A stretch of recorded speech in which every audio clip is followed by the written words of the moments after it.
नमस्कार। देखिए, राज्यसभा का जो चुनाव हुआ 19 जून को, यानी कि आज, वो बड़ा कांटे का हुआ और जैसी कि उम्मीद थी सबसे चौंकाने वाला नतीजा गुजरात से आया। मैंने पहले भी जो वीडियो बनाए हैं उनमें आपको बताया था कि गुजरात में बीजेपी ने 4 में से 3 सीटें जीतने का टारगेट बनाया है और बीजेपी सफल रही 3 सीटें जीतने में। बाकी जितनी भी सीटों के चुनाव थे, टोटल 8 स्टेट में चुनाव हो रहा था, बाकी जो अपेक्षित थे वही हुआ। राजस्थान में वही हुआ जो कि अपेक्षित था। मैं फटाफट आपको रिजल्ट बता देता हूं। गुजरात में 4 सीटों के लिए चुनाव था और बीजेपी ने 3 प्रत्याशी अंतिम समय में उतार दिए थे और बीजेपी का टारगेट था कि 3 सीटें यहां पर जीत ली जाएं। और कांग्रेस के 2 प्रत्याशी मैदान में थे, शक्ति सिंह गोहिल और भरत सिंह सोलंकी। इसमें सिर्फ शक्ति सिंह गोहिल जीत पाए। इसके अलावा बीजेपी के नरहरि अमीन, अभय भारद्वाज और रामलीला पारा, इन तीनों प्रत्याशियों को 36-36 वोट मिले और बीजेपी ने 3 सीटें गुजरात की जीत ली। इसके लिए अमित शाह और मोदी की टीम लगातार प्रयास कर भी रही थी।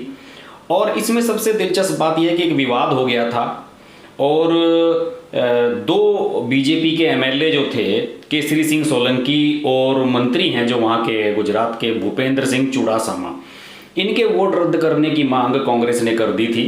और इनका ये कहना था कांग्रेस का कि चुड़ासामा का जो चुनाव है, चुड़ासामा का चुनाव, जो उनका विधायक का चुनाव है, वो हाई कोर्ट ने गुजरात की रद्द कर दिया था पिछले दिनों, लेकिन सुप्रीम कोर्ट ने इस फैसले पर स्टे दे दिया था।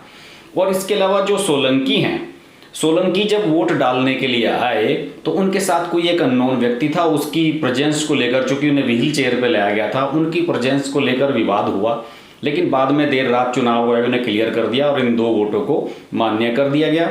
और इस तरह से बीजेपी गुजरात की 4 में से 3 सीटें जीतने में सफल रही। इसके अलावा झारखंड की जो 2 सीटें थी, वहाँ पर एक पर झारखंड मुक्ति मोर्चा के शिबू सोरेन जीत गए, 31 वोट मिले उन्हें।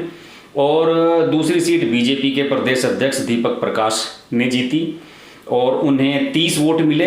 खास बात यह है कि इसमें उन्हें एजेएसयू, जो स्टूडेंट यूनियन वाले हैं, जो सपोर्ट करते रहे हैं बीजेपी को, उनके 2 वोट मिले और एक इंडिपेंडेंट का वोट भी वहाँ बीजेपी को मिला। मध्य प्रदेश में ज्योतिरादित्य सिंधिया और सुमेर सिंह सोलंकी बीजेपी के चुन लिए गए, कांग्रेस के दिग्विजय सिंह चुने गए। और यहाँ पर एक जो कांग्रेस के एमएलए हैं कुणाल चौधरी, वो पीपीई किट पहनकर आए थे, वो कोविड के पेशेंट हैं। उसका बीजेपी ने विरोध किया लेकिन उन्हें मान्य किया गया। और यहाँ पर बीजेपी के 107 विधायक हैं मध्य प्रदेश में, लेकिन बीजेपी को 111 वोटें मिली यहाँ पर इनके प्रत्याशियों को। वो कैसे हुआ कि बसपा के दोनों प्रत्याशियों ने वोटिंग किया बीजेपी के समर्थन में। समाजवादी पार्टी का एक एमएलए है, उसने भी बीजेपी के समर्थन में वोटिंग किया।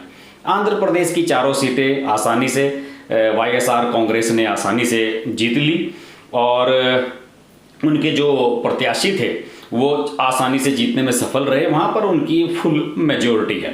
राजस्थान में कांग्रेस ने 2 सीटें जीती, नीरज डांगी और केसी वेणुगोपाल, और बीजेपी को 1 सीट मिली राजेंद्र गहलोत की।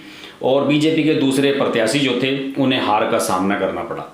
यहाँ पर भी एक कांग्रेस एमएलए जो है वाजिब अली, वो पीपीई किट पहनकर वोट डालने के लिए आए, वो कोविड के पेशेंट हैं।